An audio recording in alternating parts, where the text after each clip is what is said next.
Selamat pagi dan salam sejahtera tuan-tuan dan puan-puan. Hari ini saya akan membentangkan tentang tajuk yang diberi kepada kami, iaitu amalan Yahudi untuk melahirkan generasi yang pintar. Dari segi agamanya, golongan Yahudi, mereka, pernahkah anda lihat cara orang Yahudi melakukan ibadah? Salah satu cara atau teknik mereka adalah menggoyangkan kepala mereka. Menurut pandangan biasa, sebab kebanyakan golongan agama pun akan mempunyai asyik-asyik seperti menggeleng kepala, contohnya orang Buddha. Melayu pun ada juga mereka bersujud. So, aksi ini dalam menggerakkan kepala mereka dilihat sebagai menstimulasikan stimulai-stimulai yang ada dengan sel-sel otak mereka supaya lebih cenderung untuk peka dengan sekeliling. So, refleks menjadi lebih cepat, mereka boleh berfikir secara kritis dan cepat. So, hal ini sedikit sebanyak memberi impak lah kepada kepintaran golongan Yahudi ni. So, kepintaran mereka bukanlah satu yang kita boleh persoalkan, sebab mereka telah mengambil langkah-langkah untuk supaya memastikan anak-anak dan golongan yang akan datang mereka supaya menjadi lebih cerdik.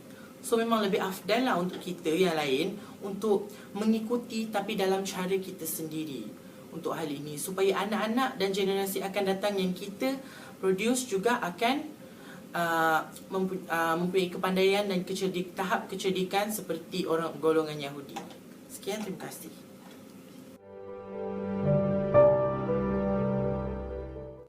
Baiklah, saya akan meneruskan perbentangan mengenai cara orang Yahudi dalam melahirkan generasi yang pintar. Pertama sekali kita lihat dari sesi yang awal sekali, iaitu di tahap ibu-ibu yang mengandung.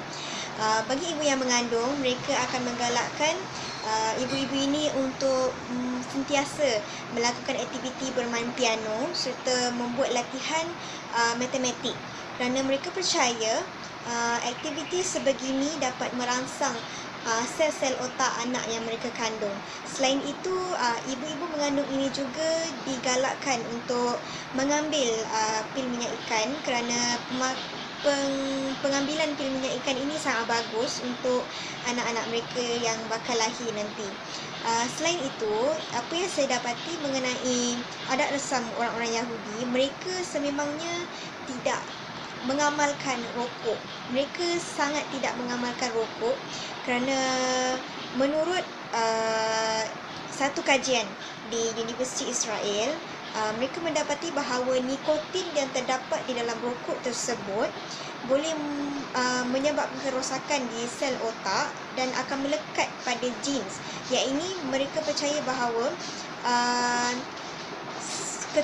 keturunan perokok ini adalah keturunan yang mempunyai masalah cacat otak, yang ini tidak berapa bijak dan juga lembab. Oleh itu, seandainya seorang itu datang ke rumah datang ke satu rumah keluarga Yahudi, seandainya tetamu tersebut merokok, mereka tidak akan segan silu untuk menyuruh tetamu mereka keluar dan merokok di luar rumah, kerana bagi mereka rokok adalah satu perkara yang berbahaya dan tidak elok untuk anak-anak dan generasi yang akan datang. Mari kita lihat cara pemakanan Yahudi. Orang Yahudi gemar minum air kopi. Kalau air kopi sama seperti madu dan susu, dengan banyak faedah yang baik untuk kesihatan. Manakala orang Yahudi pula tidak suka minum air soya, kerana mengikut kajian yang telah dilakukan, air soya sebenarnya meningkatkan risiko kanser dan juga ianya mampu mengurangkan kesuburan lelaki dan perempuan. Orang Yahudi lebih menggemari daging kambing, kerana daging kambing sebenarnya mempunyai kolesterol yang paling kurang di antara semua daging. Selain itu, orang Yahudi juga memakan kacang dan juga ikan. Ikan yang selalu dipilih oleh orang Yahudi adalah ikan salmon, kerana ikan ini mengandungi sulfur yang sangat tinggi dan ianya baik untuk tumbuh sel otak dan minda.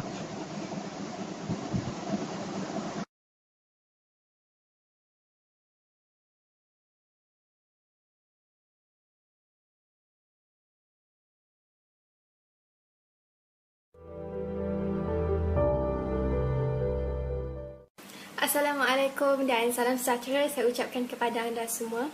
Jadi mesti kita nak tahu apakah antara rahsia yang menyebabkan orang Yahudi ni dikenali sebagai orang yang bijak pandai, ya. Jadi antara rahsia yang saya ingin kongsikan di sini ialah daripada aspek pendidikan dan juga pelajaran. Okey, yang pertama kita lihat apakah yang mengatakan bahawa orang Yahudi ini pandai daripada aspek pelajaran dan juga pendidikan. Yang pertama, kanak-kanak Yahudi ini ditekankan dengan pelajaran muzik, ya. Kerana bagi mereka kalau belajar muzik ni mereka akan menyebabkan minda mereka akan menjadi lebih cekap, ya. Jadi contohnya macam kalau kita main piano lah. Okay. Jadi kita perlu hafal not, kita perlu aplikasikan apa yang kita hafal tu dengan aplikasikan dengan bermain alat muzik tersebut. Jadi hal ini menyebabkan gegaran otak kita akan menjadi lebih cekap lah. Jadi itu antara faktor dia lah mengapa mereka dikenali sebagai orang yang cerdik pandai. Okey, yang kedua, daripada aspek pendidikan dan juga pelajaran ialah pada usia darjah 1 hingga darjah 6, ya, iaitu lingkungan pelajar sekolah rendah lah, ya.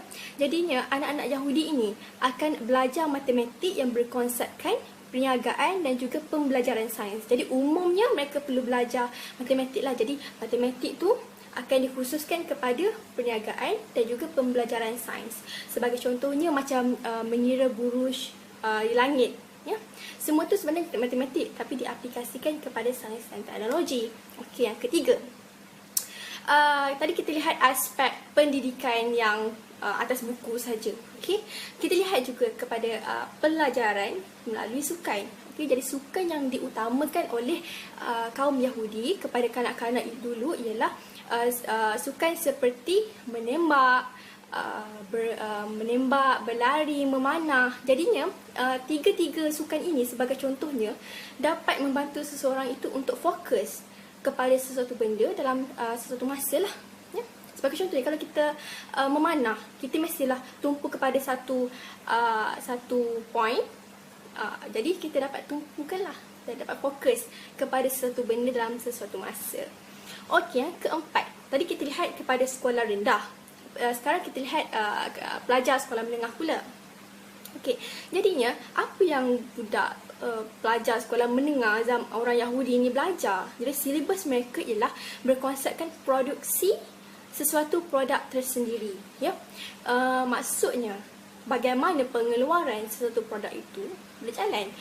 Walaupun produk yang dikeluarkan oleh mereka ini ada kalanya lah kelakar, ada kalanya mengarut, tetapi mereka ini dikenali sebagai orang yang menghargai setiap hasil produk yang mereka hasilkan, ya. Jadinya ini sangat baguslah kerana mereka menganggap bahawa setiap hasil kerja itu ada dia punya masterpiece tersendiri.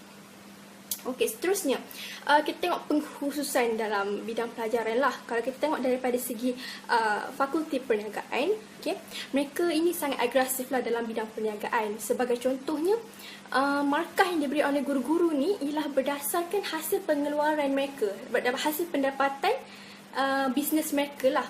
Jadinya kalau semakin banyak hasil pendapatan yang mereka dapat, hasil daripada perniagaan mereka tersebut, maka guru-guru akan memberi lebih markah lah, ya, melihat kepada hasil pendapatan tersebut. Dan kita dapat lihatlah walaupun mereka baru sekolah menengah, tetapi hasil pendapatan mereka tu dah boleh menjangkau lah sehingga berjuta-juta ringgit. Okay. Jadi orang tanyalah, kan budak sekolah menengah, so macam mana dia orang nak berniaga, macam mana nak dapat modal tersebut. Jadi memang ada institusi kewangan yang sedia untuk memberikan modal kepada mereka dan membantu mereka untuk menjalankan bisnes. Sebagai contohnya Mara, Mardi dan juga Fama. Jadinya institusi seperti ini membantu mereka dalam memberi bantuan keuangan dan kepakaran kepada orang-orang Yahudi yang ingin berniaga. Okey, tadi kita lihat fakulti ataupun bidang perniagaan. Sekarang kita lihat fakulti ataupun bidang fashion. Okey, kita dapat lihatlah, ya, bidang fashion ni juga antara bidang yang diberi keutamaan lah oleh orang-orang Yahudi. Ya, sebab itulah kita tak pelik apabila kita melihat banyak fashion, rekaan, baju lah, kasut lah, bag and everything lah banyak dikeluarkan oleh orang-orang Yahudi. Dan orang-orang bukan Yahudi ini mengambil kesempatan itu untuk ambil idea daripada ciptaan-ciptaan orang Yahudi ini untuk bahan-bahan mereka lah, untuk hasil-hasil yang orang lain ingin reka lah. Okay? Selain itu, kanak-kanak Yahudi ini, mereka juga sejak kecil lagi telah didedahkan dengan sistem teknologi yang paling canggih yang dipunyai oleh Israel. Sebagai contohnya macam misal lah, senjata-senjata yang dipunyai oleh Israel. Jadinya, bayangkanlah pada usia muda, kecil lagi, mereka dah tahu bagaimana nak gunakan alatan-alatan canggih. Misalnya macam nak guna kan, atau lain macam mana nak guna kan, walaupun mereka masih kecil. Dan mereka beranggapan lah bahawa ini sangat penting. Sebab mungkin kanak-kanak yang belajar ni, mungkin nanti pada waktu dewasa mereka akan aplikasikan perkara-perkara yang mereka belajar pada waktu usia muda ini untuk perniagaan, untuk pekerjaan mereka kelak. Sebagai contohnya mereka jadi tentera. Mereka macam belajar benda ni, belajar untuk menggunakan senjata, benda detail ni macam dah jadi darah daging mereka, dah jadi sebati. Jadinya tak perlu nak masuk pekerjaan sebagai tentera nanti baru nak belajar, nak gunakan, nak kenal senjata, nak macam mana nak gunakan, nak kenal kan. So mereka dah ada basic. So itu memudahkan lagi lah pelajaran dan pendidikan mereka. Okey. Selain itu, guru-guru yang dipilih untuk mengajar kanak-kanak orang Yahudi ni ialah guru-guru yang berkualiti lah. Berkualiti apa tu? Maksudnya apa? Okay. Berkualiti maksudnya guru-guru ni diorang ada daya, ada upaya untuk mengetahui, untuk menguasai psikologi kanak-kanak tersebut. Jadi mereka dedahkan kanak-kanak tersebut dengan ideologi Yahudi dan sebagainya lah, supaya guru-guru ni, pemikiran mereka dapat mempengaruhi kanak-kanak kecil ni. Macam itu. So, sejak kecil lagi lah, kanak-kanak ni dah didedahkan dengan ideologi Yahudi. Sebagai contohnya, mereka diberi motivasi keyahudian, semangat keyahudian, kurikulum, silibus, semuanya bersangkut paut dengan Yahudi. Ya, sebab itulah mungkinlah ini boleh dikatakan bahawa antara faktor mengapa orang Yahudi ini dikatakan bijak pandai. Okey lah, secara kesimpulan untuk skop pelajaran dan pendidikan yang menyebabkan orang Yahudi ini bijak pandai ialah, kita dapat lihat ya, orang-orang Yahudi ini bukan sahaja mereka pandai disebabkan tertumpu kepada benda-benda atas buku sahaja, bukan itu. Tapi mereka juga diterapkan dengan ilmu seperti ilmu jiwa, ilmu sosial, ilmu kelakuan dan sebagainya. Benda sampingan pun mereka turut belajar. Jadi mereka bukan saja pandai daripada segi benda-benda yang kita belajar seharian, benda-benda yang kita belajar di sekolah, tapi juga mereka juga mungkinlah di sinilah dikatakan bahawa mereka juga bagus daripada segi akhlak, sebab mereka belajar ideologi oleh orang Yahudi. Jadi itu saja antara skop lah yang menyebabkan orang Yahudi ini dikatakan sebagai orang yang bijak pandai.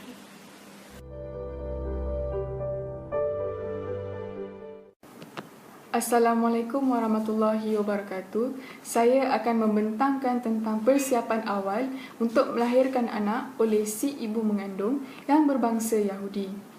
Menurut kajian, pertama, mereka gemar bermain piano dan bernyanyi sewaktu mereka sedang hamil. Hal ini kerana ia dipercayai untuk merangsangkan minda si bayi di dalam kandungan. Seterusnya, akhir sekali, mereka, si ibu mengandung, akan menjaga pemakanan begitu ketat. Begitu ketat di sini adalah mereka tidak akan makan makanan yang terhasil daripada campuran-campuran kimia, dan contohnya mereka menitik beratkan tentang pemakanan wajib, iaitu susu, kacang badam dan juga kurma. Makanan ini menjadi makanan wajib bagi si ibu mengandung sewaktu hamil. Seterusnya, bagi waktu tengah hari, mereka akan makan ikan tanpa kepala, dan kerana mereka percaya bahawa kepala menghasilkan bahan kimia yang boleh merosakkan minda si bayi. Selain daripada ikan yang tanpa kepala, mereka juga akan makan makanan yang bersayur-sayuran seperti sayur-sayuran hijau dan juga digaulkan dengan kacang badam khasnya. Jadi, apa yang boleh dikonklusikan di sini adalah